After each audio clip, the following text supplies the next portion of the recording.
Hello there, Tom here from the Run Testers with another first run review. In this video I'm going to be taking a look at the New Balance Fuelcell Summit Unknown V3. Let's take a look.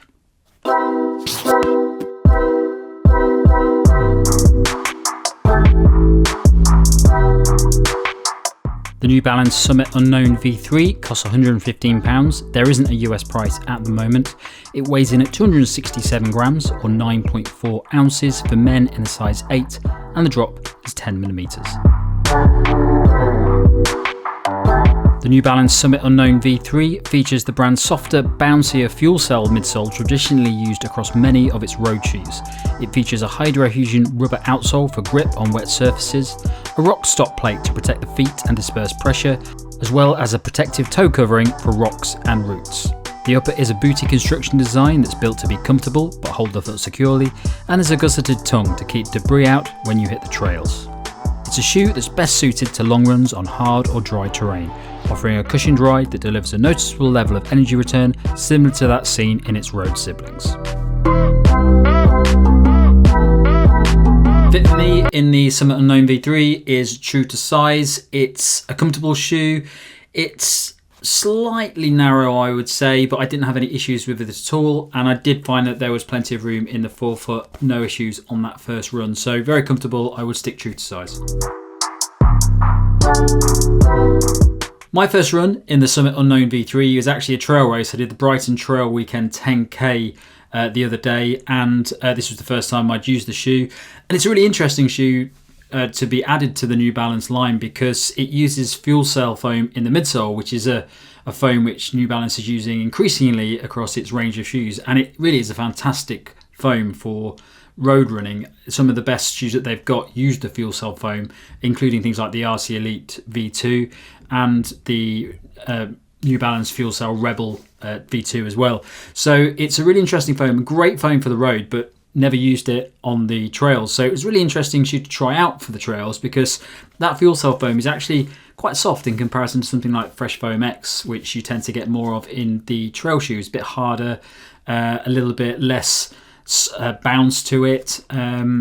So the Fuelcell foam is actually really quite well designed for road because it gives you a nice bit of cushioning, a nice bit of responsiveness, and a nice bit of bounce as well. So on the trails, it's quite an interesting one to try out. And I was actually skeptical as to whether it would actually deliver on the trails in the same way that it delivers on the road.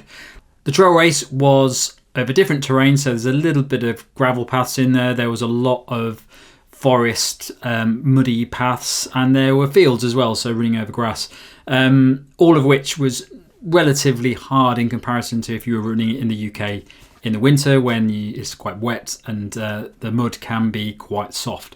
So what I found over that first run is that Fuelcell worked really well. I think on that terrain it delivered very much like the road counterparts of the shoes. So you get the benefits of the softness, you get the nice little bit of bounce that Fuelcell has, and it works quite well. You don't lose anything when you're running on that harder ground. What I would say about the Fuelcell is that when there were bits where I was running across softer ground, didn't really seem to have many benefits. There are certain trail shoes out there which have tried to add in soft foams for trail, and they really only work on hard trails, like if you're running on mountain paths, if you're running on gravel paths and trails. So really they're just covering off the same sort of thing you get from the road. Whereas I think in this shoe, it's not a really noticeable level of Fuelcell midsole foam, so it's not ridiculously soft. It's just a nice little addition which just feels nice on those harder sections, but you don't really lose anything around the softer sections. Sometimes with heavily cushioned trail shoes, they really don't work on soft ground. So if you're on muddy fields and things like that, the foam just has no benefit whatsoever and can actually not sort of be counterproductive to running, and they only really work very well on softer ground like ultras and things like that, where you're doing maybe a lot of harder trails and it's really just delivering the same sorts of benefits you get on the road. I don't think that's the case in the Summit Unknown V3. I think it was fine on the softer bits of ground I ran in because there's not really loads of softness in this midsole foam. So it actually delivered more sort of like a general shoe, something like the Saucony Peregrine range, which is very similar to this in a lot of ways. So over the course of that run, it was a race, so I was going it wasn't going full on top speed for me, but I was about 4:30, 4:20 minute kilometers over that race. And I thought it was really nice. I feel like I could pick up the pace quite nicely in it. It delivered quite like a road shoe in many ways. It didn't feel really heavy. There's not lots of extra stuff on this shoe like you often get in some trail shoes where it can make the shoe quite a lot heavier. This doesn't feel very heavy when you're in it. It feels like quite a lightweight, nice shoe to wear across the trails. The outsole of it is pretty good. There's not a lot on there, so it's not really heavily designed for tricky terrain. Like I wouldn't probably use this on something that I needed a lot of grip on, but on those lighter trails where it was nice just to have a little bit of extra grip when I was going up the inclines and declines, it did a very good job. I think this grip formation is completely fine for that, and I had no issues at all. But I think once you start getting to the terrain where you need quite a lot more grip and control, I don't think there's a lot on there. Definitely wouldn't stack up to being in a really muddy environment where you're slipping around, because this is really just a couple of notches on from being a road shoe, really. So I don't think you're going to get a lot from that. So overall, yeah, I really enjoyed that first run. I really enjoyed the race. I think this was a great shoe to do it in because it just felt really lightweight, really covered the distance nicely. It didn't feel like there was too much on my feet. And on those harder sections, yeah, that Fuelcell foam felt really nice. It felt very nice and cushioned. And afterwards, actually, I did do a couple of K on the road to make up my miles because I'm marathon training at the moment. And it felt great on the road. It's definitely a good road to trail shoe. So yeah, really enjoyed that run. Felt very comfortable, and definitely look forward to trying it out over the next few weeks.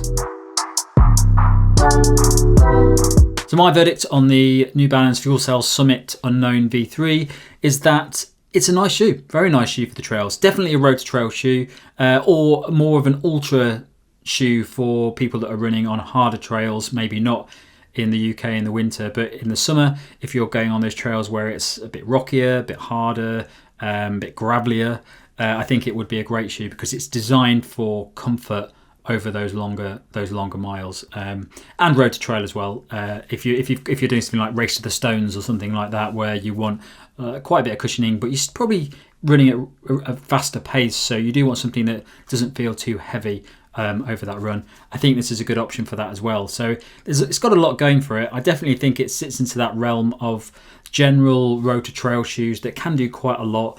Things like the Saucony Peregrine 12, or maybe something like the Hoka Speedgoat 5, where the focus is cushioning over those longer miles, just keeping your legs feeling good, but you can go faster as well.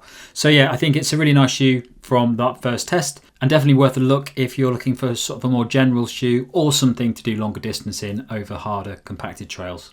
So that's it from me. Thanks a lot for watching, and don't forget to like and subscribe and click the little bell icon, and check the channel out for all the other videos we've got from the latest road and trail shoes, as well as headphones and watches out at the moment. And don't forget that we've also got our monthly podcast now, which comes out at the end of each month.